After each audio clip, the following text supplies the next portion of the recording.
السلام علیکم دوستو، آج میں آپ کے لیے لے آئی ہوں ایک سچی اور خوفناک کہانی جس کا عنوان ہے لالچ کا انجام۔ فاطمہ باجی شادی کے 4 سال بعد ہی بیوہ ہو کر اپنی بیٹی کے ساتھ اپنے بھائی کے گھر واپس آ گئیں۔ ان کا بھائی ایک دفتر میں کلرک تھا۔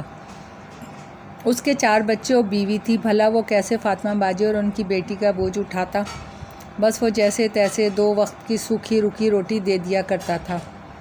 فاطمہ باجی زیادہ پڑھی لکھی نہیں تھی، بس کلام پاک پڑھا ہوا تھا۔ انہوں نے محلے کے بچوں کو معاوضہ لے کر قرآن پاک پڑھانا شروع کر دیا۔ تھوڑا بہت ان کا گزارا ہونے لگا، مگر ساری ضرورتیں پوری نہیں ہوتی تھیں۔ میری بڑی بہن شادی کے بعد امریکہ گئی تھی۔ جب اس کی ڈلیوری کے دن قریب آئے تو اس نے مجھے اپنے پاس بلا لیا۔ میں امریکہ چلی گئی۔ جب میں 6 مہینے بعد واپس آئی تو مجھے معلوم ہوا کہ فاطمہ باجی کے تو دن ہی بدل گئے ہیں۔ فاطمہ باجی نے اپنا نیا گھر بھی بنا لیا ہے جو 2 منزل پر مشتمل تھا۔ اوپر انہوں نے کرائے پہ دے دیا تھا۔ ان کی بچی بھی انگلش اسکول میں جانے لگی تھی۔ ایک گاڑی بھی خرید لی تھی جس میں ان کی بیٹی ڈرائیور کے ساتھ اسکول آتی جاتی تھی۔ سب محلے والے حیران تھے کہ ان کے پاس اچانک اتنا پیسہ کہاں سے آ گیا۔ جب کچھ لوگوں نے ان سے پوچھا تو وہ بولیں، میرے شوہر کے کچھ پلاٹ تھے، اس کا پیسہ ملا ہے۔ مگر محلے والوں کو ان کی اس بات پر یقین نہیں تھا، کیونکہ فاطمہ باجی کے شوہر ایک غریب مزدور تھے۔ ان کے بھائی نے بھی لا علمی کا اظہار کیا۔ خیر، دن گزرتے رہے، فاطمہ باجی کے حالات اچھے سے اچھے ہوتے رہے۔ فاطمہ باجی کچھ مغرور اور لالچی ہو گئی تھیں۔ جس بھائی نے ان کو سہارا دیا تھا اس کا بھی خیال نہیں رکھتی تھیں۔ ایک دن معلوم ہوا فاطمہ باجی سیڑھیوں سے گر گئی ہیں۔ سب محلے والے ان کو دیکھنے گئے۔ ان کی ٹانگ میں فریکچر ہو گیا تھا اور سر میں چوٹ لگنے کی وجہ سے آنکھوں کی بینائی بھی چلی گئی تھی۔ فاطمہ باجی کی بیٹی فہیمہ جو اب کالج میں آ گئی تھی، اس نے اس کا بہت علاج کروایا۔ پہلے جمع پونجی، پھر گاڑی، آخر میں مکان بھی بیچنا پڑا۔ فاطمہ باجی کو ٹھیک ہونا تھا، نہ وہ ہوئیں، بلکہ بد سے بدتر ہوتی گئیں۔ اب ان کے پاس آمدنی کا کوئی ذریعہ نہیں تھا۔ ایک دن مالک مکان نے 6 مہینے کا کرایہ نہ دینے کی وجہ سے فاطمہ باجی اور ان کی بیٹی کو گھر سے نکال دیا۔ وہ بھائی جس کو انہوں نے اچھے دنوں میں پوچھا بھی نہیں تھا، وہ اپنے نابینا بہن اور جوان بھانجی کو اپنے گھر لے گیا۔ بھابھی اور بچے تو اس کو منہ ہی نہیں لگاتے تھے۔ ہاں، بھائی 2 وقت کی روٹی دینے لگا۔ ایک دن میں فاطمہ باجی کو دیکھنے ان کے گھر گئی۔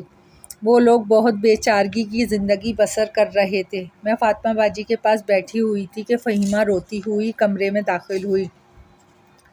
مجھے دیکھ کے شرمندہ ہو گئی۔ اس کا ہاتھ زخمی تھا جس میں سے خون نکل رہا تھا۔ میں نے اس کا ہاتھ پکڑا۔ فہیمہ، یہ کیا ہوا ہے؟ وہ میری ہمدردی سے بلک بلک کر رو پڑی۔ پھر بولی، میں برتن دھو رہی تھی، میرے ہاتھ سے گلاس ٹوٹ گیا، پھر مامی نے مجھے بہت برا بھلا کہا اور مارا بھی۔ فاطمہ باجی دیکھ نہیں سکتی تھی، مگر سن تو سب رہی تھی کہ ان کی اپنی بیٹی۔ کچھ دیر بعد میں نے فہیمہ سے پوچھا، آخر ایسا کیا ہوا تھا کہ اچانک تم لوگوں کے حالات اتنے اچھے ہو کر اتنے خراب ہو گئے؟ فہیمہ، سب امی کی لالچ کی وجہ سے ہوا ہے۔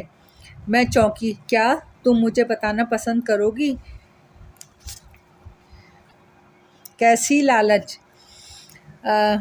فہیمہ بولی، جب میرے ابو کا انتقال ہوا تو ہم لوگ ماموں کے گھر آ گئے۔ ماموں کا اپنا گزارا مشکل سے ہوتا تھا، اوپر سے پھر امی نے قرآن پاک پڑھانا شروع کر دیا معاوضہ لے کے۔ ہمارے تھوڑے حالات ٹھیک ہونے لگے۔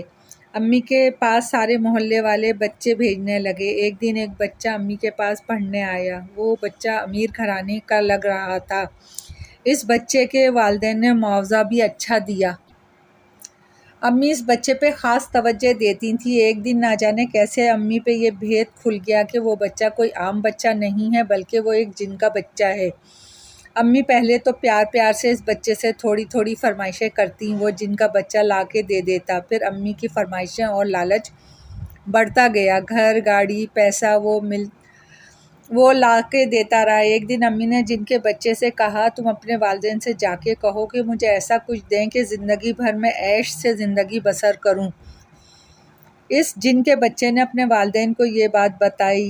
اسی دن بچے کا باپ امی کے پاس آیا اور بولا، دیکھو ملانی، تم نے جو مانگا ہم نے دیا، مگر اب اتنا نہ بڑھو کہ تم نقصان اٹھانا پڑے۔ امی نے جن سے کہا، ابھی تو تمہارا بچہ میرے پاس پڑھ رہا ہے تو مجھے پیسے مل جاتے ہیں، جب یہ کلام پاک ختم کر لے گا تو پھر میں کیا کروں گی، اس لیے میں آگے کا سوچ کر بول رہی ہوں۔ جن کو غصہ آ گیا، بولا، تمہیں اللہ پر اعتبار نہیں ہے؟ تم کیسی ملانی ہو، اتنا سب کچھ ملنے پر بھی تم اللہ کا شکر نہیں ادا کر رہی، بلکہ تمہارا لالچ بڑھتا جا رہا ہے۔ پھر وہ قطعی لہجے میں بولا، اب تم کو معاوضے کے علاوہ کچھ نہیں ملے گا۔ اس وقت تو امی خاموش ہو گئی، مگر ان کے اندر غصہ بھر گیا۔ دوسرے دن جب جن بچہ آیا تو امی کو بہت غصہ آیا۔ اس کو دیکھ کے امی نے پیار کے بجائے بچے کو سختی سے پڑھایا۔ دوسرے دن بچہ کچھ پیسے لے کر آیا اور امی کو دے دیے۔ امی سمجھی کہ جن بچے کے والد دواؤں میں آ گیا ہے، میں اسی طرح اس پر سختی کروں گی تو وہ مان جائے گا۔ یہ امی کی بھول تھی۔ میں نے امی کو کئی دفعہ سمجھایا کہ وہ اپنی لالچ سے باز آ جائیں۔ امی کی سختی بچے پہ بڑھتی ہی جا رہی تھی۔ ایک بار معمولی سی غلطی پہ امی نے بچے کو بہت زور سے مارا۔ اس کے ہاتھ سے خون نکل آیا۔ بچہ تکلیف سے تڑپ گیا، پھر دوسرے ہی لمحے وہ غائب ہو گیا۔ بس اس دن سے ہماری بربادی شروع ہو گئی۔ بس اسی دن امی سیڑھیوں سے گریں، بینائی بھی اسی دن چلی گئی اور ٹانگ بھی ٹوٹ گئی۔ پھر میں نے امی کا بہت علاج کروایا اور ڈاکٹر کہتے ہیں کہ آپ کی امی کی بینائی ٹھیک ہے، یہ وقتی دکھائی نہیں دے رہا ہے، جلدی ٹھیک ہو جائیں گی۔ مگر امی دن بدن ڈھہتی گئیں۔ بعد میں امی کو احساس ہوا کہ ان سے غلطی ہو گئی ہے، مگر اب بہت دیر ہو چکی تھی، وہ بچہ دوبارہ نہیں آیا۔ امی نے بہت معافیاں مانگی، اب امی کی ایک زندہ لاش بن گئی ہیں۔ نہ جانے امی اور مجھے کتنی اور سزا بھگتنا پڑے گی۔ وہ تو اللہ ماموں کا بھلا کرے، ورنہ ہمارا کیا ہوتا اگر وہ ہمیں سر چھپانے کی جگہ نہ دیتے۔ مجھے فہیمہ کی کہانی سن کے بہت دکھ ہوا۔